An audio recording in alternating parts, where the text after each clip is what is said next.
हाय, आपने ट्रेड्स ली, पैसे बनाए, एग्जिट किया, लेकिन अब आपने उसको ट्रैक करना छोड़ दिया। आज की वीडियो में मैं आपको सिखाऊंगा कि कैसे हम एक लीडिंग स्टॉक को आइडेंटिफाई कर सकते हैं बुरी कंडीशंस में, और क्यों हमें उसको एग्जिट करने के बाद ट्रैक करना नहीं छोड़ना चाहिए, क्योंकि वो बार बार सेटअप होकर हमें फिर से एंट्री दे सकते हैं और एक इजी रिटर्न अपॉर्चुनिटी का मौका हमें मिल सकता है। तो चलिए स्क्रीन पे चलते हैं। So this is chart of Zentech, one of my trades from 2023, and I will show you कैसे एक ही स्टॉक बार बार सेटअप होके एक फेज आता है जिसमें वो मल्टीपल टाइम्स एंट्री देता है। What we usually do is we keep running scans, जैसे मैंने आपको पुरानी वीडियोस में बताया है कि हम रोज स्कैन कर करके नए रिजल्ट्स के पीछे चले जाते हैं, जबकि आपका खुद का पहले लिया हुआ ट्रेड दोबारा सेटअप होकर मल्टीपल टाइम एंट्री देता है, और बिकॉज उसने आपने उसको पहले से ट्रेड किया है तो आपको उसकी अंडरस्टैंडिंग बेटर होती है। तो ये 23 में मैंने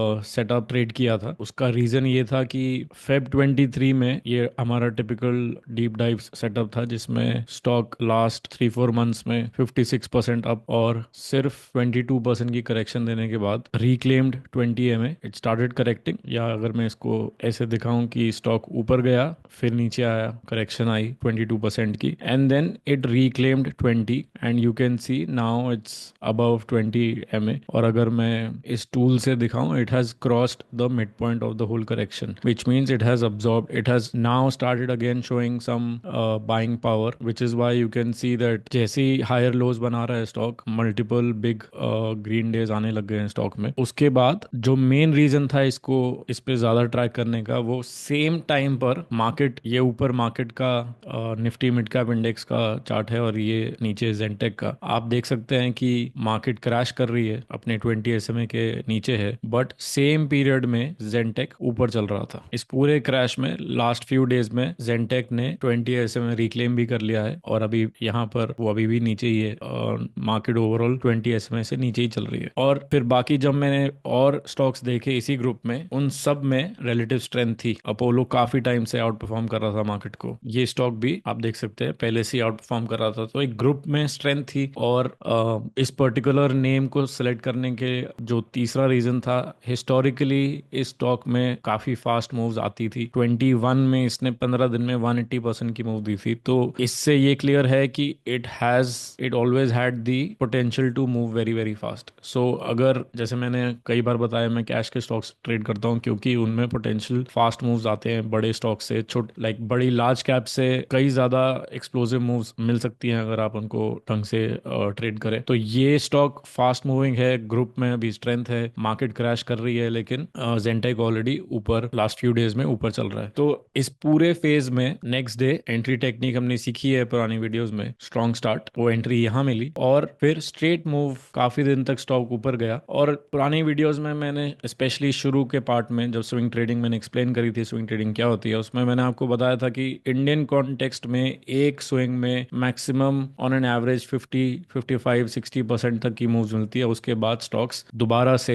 एक लॉन्ग बेस फॉर्मेशन में, जैसे अगर आप ये भी देखेंगे, एक 50% मूव आया, उसके बाद एक लॉन्ग बेस फॉर्मेशन जिसमें काफी दिनों तक स्टॉक करेक्ट करता है और कोई नया हाई नहीं बनाता, तो एक रेस्टिंग पीरियड बोलते हैं इसको। सो इसमें भी वही हुआ, स्टॉक 42% 50 टच करके फिर से करेक्ट करने लगा, 20 के नीचे आया और एक बेस दोबारा से बनाना स्टार्ट करा। इसमें और एक इंपॉर्टेंट इजी साइन था, 63% का स्विंग तो आया है, लेकिन अगर आप काउंट करेंगे, this rally already had 4 mini corrections, 1 2 3 4। अगर आप किसी भी स्टॉक में, अगर आपको ये एक रैली 3 या 4 बेसिस से ओल्ड दिखती है, उसके बाद उस स्टॉक में अपसाइड लिमिटेड होती है, करेक्शन आने के चांसेस बहुत ज्यादा होते हैं। तो इसमें दो क्लियर साइन थे, 60% ऊपर चल चुका है, ऑलरेडी रैली 4 बेसिस ओल्ड है, इसमें करेक्शन वाज वेरी ऑब्वियस। फिर स्टॉक करेक्ट करता है और पुराने बेस के नीचे, ये जो लोएस्ट लास्ट बेस है, उसको अंडरकट नीचे जाने के बाद एक दोबारा से रिक्लेम करता है 20। तो अगर मैं फिर से स्टडी करूं, लास्ट 3-4 मंथ्स में स्टॉक ऊपर गया, नीचे आया, दिस करेक्शन वाज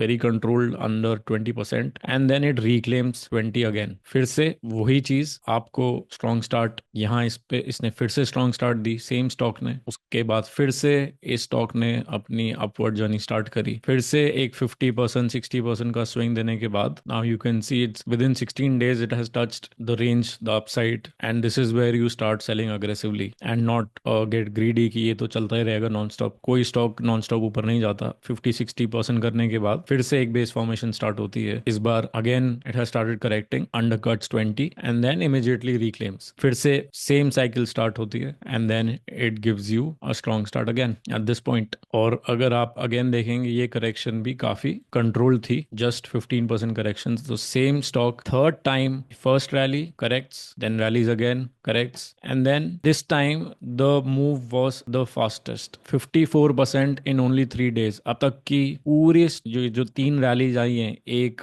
2 और ये 3, last rally is the sharpest and the most explosive so far. 3 दिन में 54% मूव। और अगर मैंने आपको ये रैली काउंट करके दिखाई, इसमें 4 बेसिस ओल्ड है। मैंने बोला कि जैसे ही स्टॉक 3 बेसिस ओल्ड हो जाता है उसके बाद उसमें अपसाइड लिमिटेड होती है। अब अगर यही लॉजिक मैं ओवरऑल में लगाऊं, first rally correct, second rally correct, third rally and the third is the most explosive one. तो अगर मैंने इसके बाद बोला था अपसाइड लिमिटेड है, तो अगर मैं ओवरऑल काउंट करूं तो अब स्टॉक में अपसाइड ज्यादा ऑड्स हैं कि इसमें करेक्शन आएगी और 54% ले लेना चाहिए, जो मैंने इसमें यहाँ क्लोज भी किया। उसके बाद this stock formed many very tight base of 4-5 days। It refuse to correct, does not really go below 20 SMA like previous time, makes a violent high again, but then eventually after that it never moved, forms. So the overall rally is first base, second base, third base, and this was the last time. After that the stock for the first time formed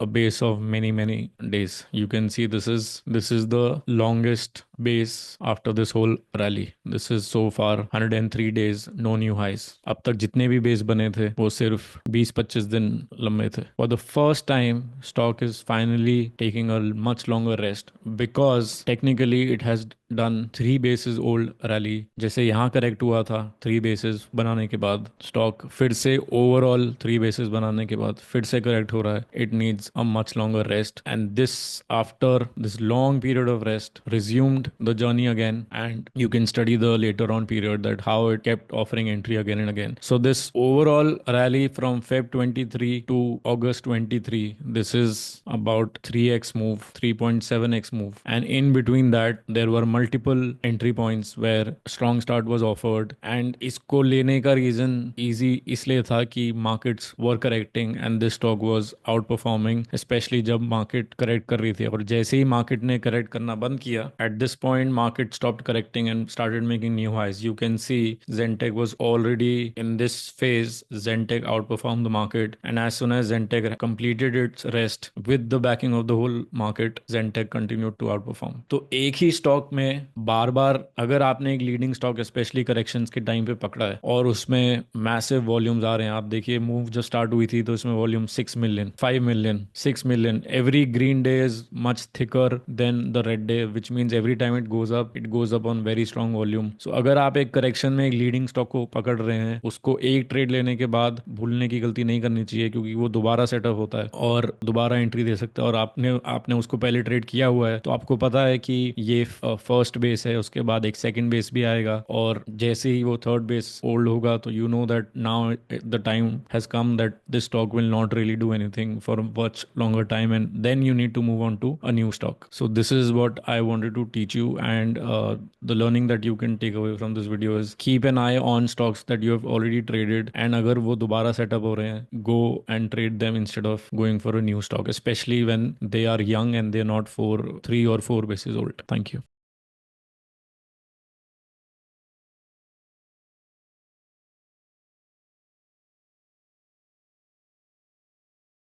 Investment in securities market are subject to market risks. Read all the related documents carefully before investing. Please read the risk disclosure documents carefully before investing in equity shares, derivatives, mutual fund, and or other instruments traded on the stock exchanges.